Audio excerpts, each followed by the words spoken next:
स्नेहिल्स art of teaching या चॅनलवरती आपल्या सर्वांचं स्वागत आहे। जे समाज कल्याण आहे त्या समाज कल्याणची जी जाहिरात होती ती जाहिरातीचं लास्ट डेट आहे फॉर्म भरायची ती 30 नोव्हेंबर आहे। खास महिलांसाठी या ठिकाणी रिझर्व जागा जे आहेत गृहपालाच्या जागा आहेत 94 जागा टोटल संपूर्ण जाहिरातीत आहे।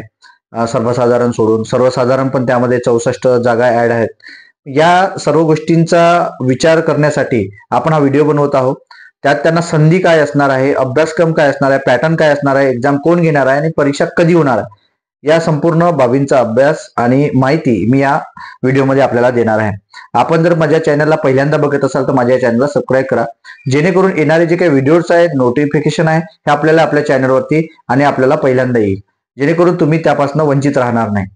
विद्यार्थी मित्रांनो, हे लक्षात घ्या, स्पर्धा परीक्षेचा अभ्यास करत असणारे जे काही विद्यार्थी आहेत, आदिवासी विकास विभागाची जाहिरात आहे, BMC ची जाहिरात आहे, समाज कल्याणची जाहिरात आहे, अशा ज्या जाहिराती आहेत आणि त्याचा अभ्यास सुद्धा आपल्यासोबत आपण करत आहात।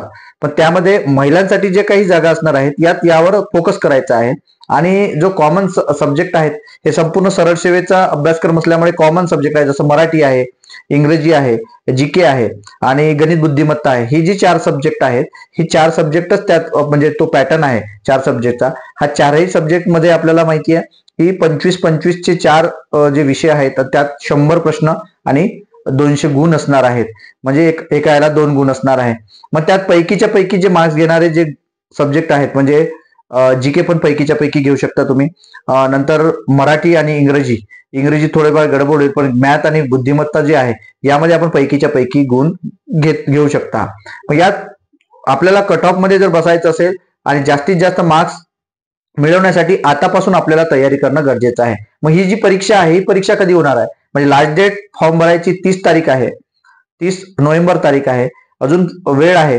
आणि ही परीक्षा कधी होईल तर ही परीक्षा एप्रिल महिन्यात होणार आहे आणि आपल्याला हे जे 3 ते 4 महिने मिळणार आहे हे संपूर्ण अभ्यास करण्यासाठी मिळणार आहे। मग ही एक्झाम जी आहे ही एक्झाम कोण घेणार तर ही एक्झाम TCS घेणार आहे। मग TCS ने आतापर्यंत घेतलेले जे काही एक्झामचे जे काही बुक्स आहेत, TCS चे बुक्स आहेत, मोठे मोठे बुक्स आहेत, मग त्यामध्ये घेतलेल्या ज्या परीक्षेचा पॅटर्न आहे तो पॅटर्न आपल्याला पाहायचा आहे, PYQ आपल्याला पाहायचे आहे, जेणेकरून ते PYQ तुम्हाला पाठच करावं लागेल, जास्तीत जास्त वापर करा, म्हणजे यूज कराल तुम्ही, पाठ कराल तर त्याचा फायदा तुम्हाला होणार आहे। कारण इथे चुकीला माफी नसणार आहे, कारण इथे कोणताही प्रश्न चुकला तर दुसरा विद्यार्थी तुम्हाला त्याच्या बरोबर असणार आहे।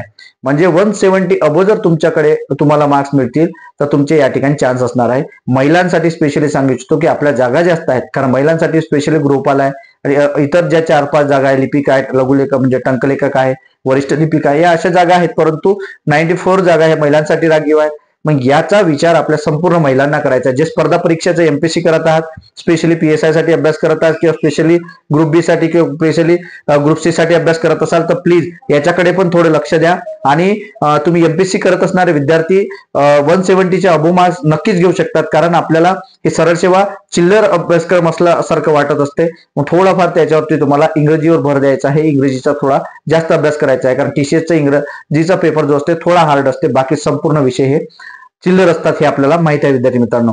मग याच्यासाठीच हा व्हिडिओ बनवलेला आहे की जे महिला भगिनी आहेत आपल्या यांनी याचा विचार करायचा आहे। हे जे 4 सब्जेक्ट आहे या 4 सब्जेक्ट मध्ये PYQ चे जे काही TCS चे बुक्स आपल्याकडे आहेत त्याचा सुद्धा अभ्यास आपल्याला करायचा आहे। आणि तेच पॅटर्न आणि तेच प्रश्न रिपीट होत असतात, म्हणजे 80% तरी प्रश्न हे TCS मध्ये रिपीट होतात।